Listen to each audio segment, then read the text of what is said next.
Kaj reči po takšni drami, verjetno veliko zadovoljstvo, na koncu vam je le uspelo se prebiti do želenega polfinala. Ja, res je.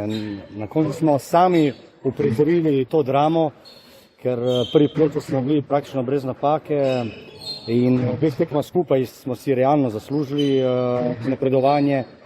Na koncu smo se sami dali gol in dovolili nasprotniku, da se vrne v igro in po sreči s penali šli naprej, ne, zmagali. No, po sreči, tudi penale treba biti dovolj hladno krven, da jih pravilno izvajaš in da zadaneš, ne? Ja, to je res. Nekateri strokovnjaki pravijo, da se na penal moraš pripraviti. Jaz mislim, da je več ali manj sreča in in kako gre slabo. Mi po moje smo bili, bomo rekli, v stiski, ko smo hoteli popraviti in po moje je to prevagalo, da smo potem bili uspešnejši s penalom. No, kaj reči po takšni tekmi?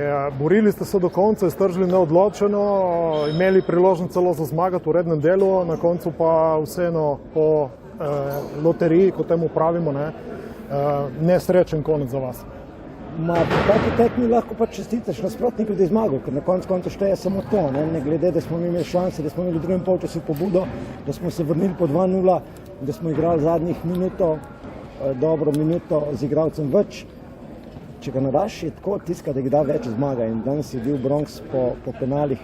Jaz sem rekel, da je to loterija, zato ker na koncu je treba neko fizično, bolj mentalno moč imeti in pač zabiti, ne, tako da lahko samo čestitam Bronxu, mi smo pa razočarani, ker smo vseeno mislili, da bomo prišli po finale prvenstva, ampak zdaj se je treba vsesti dol, razmisliti pa pogovoriti, kako naprej.